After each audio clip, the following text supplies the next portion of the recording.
Čia mes, pavyzdžiui, turime vieną tą tokį bendrąjį tą kubą, kurį galima programuoti, ar tai, reiškia, konferencijų salės su biurais, ant viršaus gyvenamieji, gal net kotedžo ir individualaus namo tipo. Čia matysim keletą tokių pavyzdžių. Čia yra kitas lygis. Šioje vietoje mes sukūrėme prekybos centrą su biurais, tai yra nemažo ploto prekybos centras. Taip pat biurų masyvas, kuris leistų iki 15 000 kvadratmetrų vienoje vietoje turėti biurų vieną vienetą. Kita teritorija yra stengiamasi sukurti kuo mišresnį užstatymą, kad gyvybė, reiškia, pasiskirstytų po visą teritoriją 24 valandas per parą. Čia taip pat matome kitus variantus, aš gal čia greit prabėgsiu galimybės. Čia siūlytumėm sodus, individualių namų tipus ant esamų namų stogų, taip dar susmulkinant esančią struktūrą.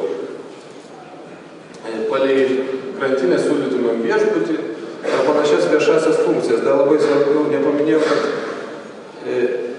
svarbus ryšys su krantinė, kur mes išdėstytume labiau viešas funkcijas, kurias turėtų įsisavinti ateities miestų kartu dirbantis investuotojai, taip sukurdami trauką link upės.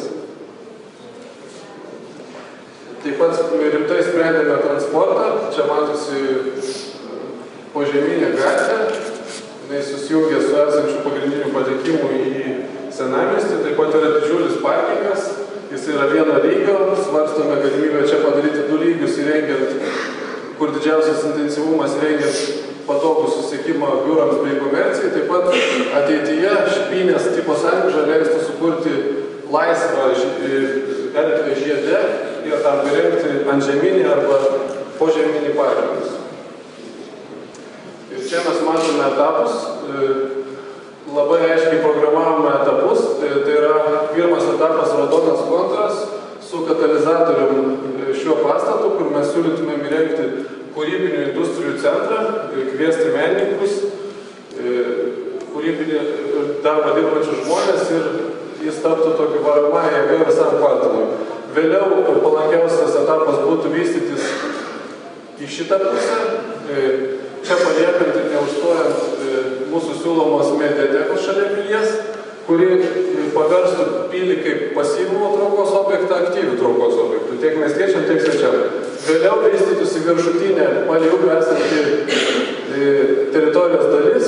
Taip pat mūsų projektas leidžia suskirstyti ją į dar daug subdivizijų, kur savivaldybė galėtų skirtingus interesus išspręsti atskirų konkursų ar atskirų projektų eiga. Na ir turbūt paskutinis transporto mazgo sprendimas buvo su parkingu surinkti.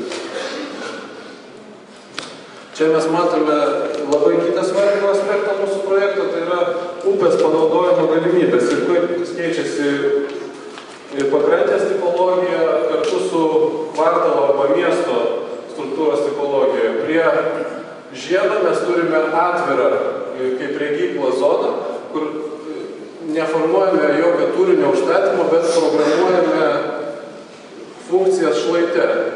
Čia galėtų atsirasti ir kino teatras, ir sporto kažkoks kompleksas, kuris turėtų išeigą į rekreacinę zoną palei upę, taip pat labai gerą prieimą iš judrios gatvės. Ir toliau, kur yra sukoncentruota viešasis transportas bei didžiausia komercinė zona, tokia lyg tai filtro zona, pereinant į mūsų katalizatorius arba miesto aikštė zoną, kurį matome atsiveria į nerį ir čia formuojama pagrindinė atrakcija, lyg tai vertikaliai šis šiuo atveju, su prieplauka, sporto klubu ar nedideliu irklavimo klubu gyventojų bei lankytojų. Ir toliau daugiau darbo arba gyvenamoji zona, kur formuojamas nedidelis darželis šlaite, viešbutis taip pat su konferencijų centru, bei ramesnė tokia rekreacinė zona, kur mes pasirinkome sėlių motyvą, kaip čia buvusio struktūros.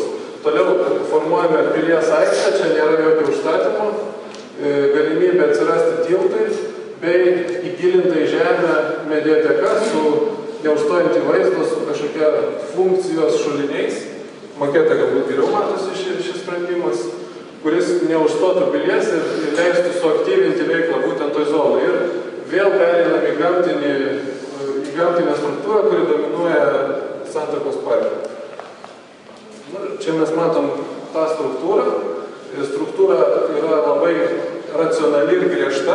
Tai yra visiškai stačiakampė kvadratinė schema, naudojant susikertančias lygtai gatvelės, bet pulsuoja tūrių dydis, sukurdamas arba labai siauras, arba platesnės, arba plačias erdves. Taip pat galimybė blokuoti, sukuriant didelį komercinį potencialą, su didelį plotą, su vidiniu apšvietimu. Taip pat sukurti tokius kaip papildomus mažesnius centrus, kur galėtų gyventojai arba vartotojai kvartalo susikurti jaukesnės erdves, bet niekad nebūtų visiškai uždaras negyvas objektas. Tai turbūt tiek, ačiū. Jūs įtikinkite, kad jūsų šitas modernus požiūris yra tikrai šitame senamiesčio kontekste, kad jūs teisingai supratote, jog kontekstualiai sprendžiate savo. Mes